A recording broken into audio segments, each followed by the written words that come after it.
Coach, overall, what were your overall thoughts about the game? Oh, our guys played hard and fought. At the beginning of the game, in the first half, we were 6 for 19 from the paint, and that can be frustrating, but they stayed the course. And that's something really difficult to do when you're doing things the right way and it's not working, but they stayed the course and we started to make those shots.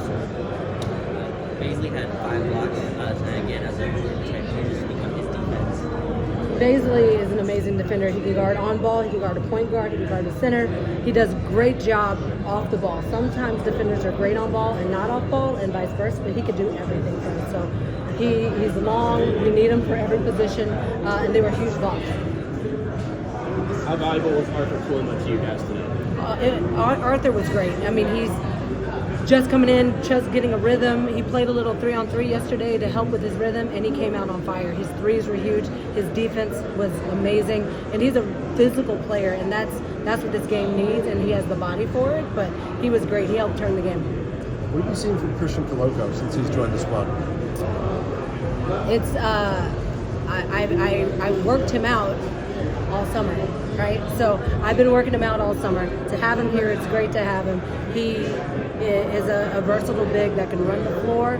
He spaced it. He's been working on his outside shot. He hit it 3 for us. He's been things we've been working on. He's been doing it. He rolls very quickly. He understands the game, and he's been in this system. He knows exactly what we need. So it was easy for him to come and kind of flow into our rhythm. Coach, I've noticed Stewart's just very elite at fighting over screens and staying on his defender when he's defending on ball.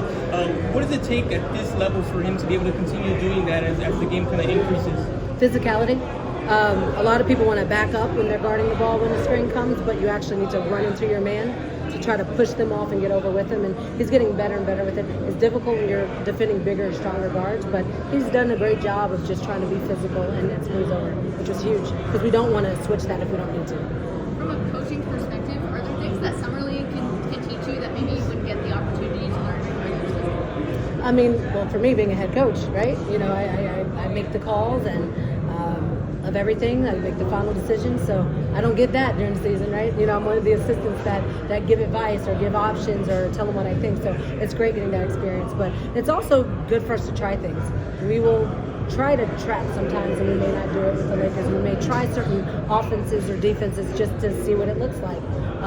We use a lot of our analytics team, and they tell us some numbers, and so we try to kind of follow some of those things. So I think a big part of Summer League is not just the developing, it's just trying things out.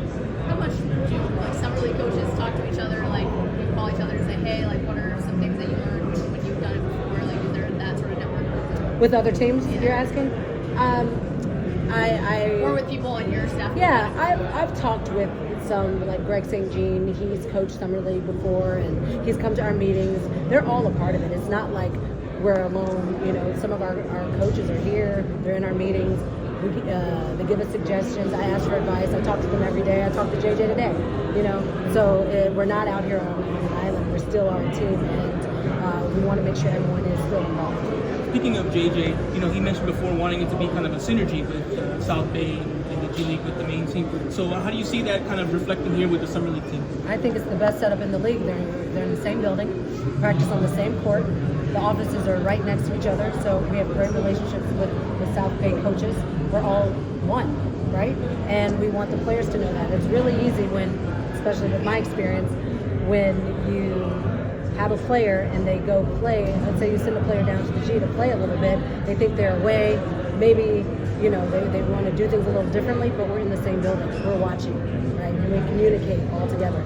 I think they run the things we run, they run things the same way, they have an understanding of how we want it to prepare them when they come back. So I think it's helped, especially Ronnie, coming back in the Speaking about Ronnie, you obviously got his offense going a little bit later tonight, but just what have you seen in his world as an on-ball player? It feels like his pick and roll moves are a lot more steady, especially on the pocket passes. But what have you seen from him? Yeah, we want him to play on the ball. We want him to play off the ball, especially in tight moments. I like the ball in his hands, and I want him to make those decisions. You can go through as many drills as you want, but nothing beats live. So when you're live, you make your decisions, and then you also learn by film. Right? So even after this, he will sit with his coach and watch his reads. Some are great, some are better, But it comes with confidence. And even this game, whether he made the shot or not, that's not what it's about. It's about making the right read. sometimes it's the best shot to take, it's the best read. He missed it, no problem. Talking about his reads, benchmark from last year here to this year, what are the things he's really taken a step forward on? 'Cause, like, to me, his reads, his handle.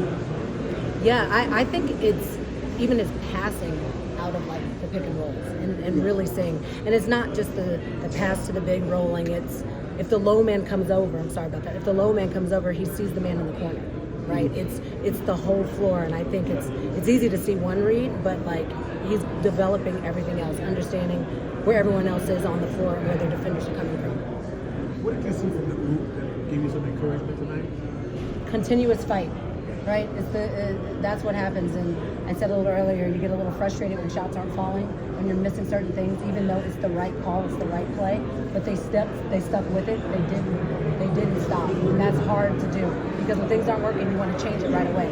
But they stayed the course, and it started to flow for us. You got that little lady that's running, feeling his hip. Is he okay? He's fine. He's young. He's fine. He's young. No, I mean this is basketball. Like he fell on the hip. Could be a little bruised, but no, he continued playing, and he's fine. And Derek, same thing, young guy. I saw he grabbed his ankle as well. Oh, he's. They all came. They all finished the game. They played. It's part of it. Bumps and bruises.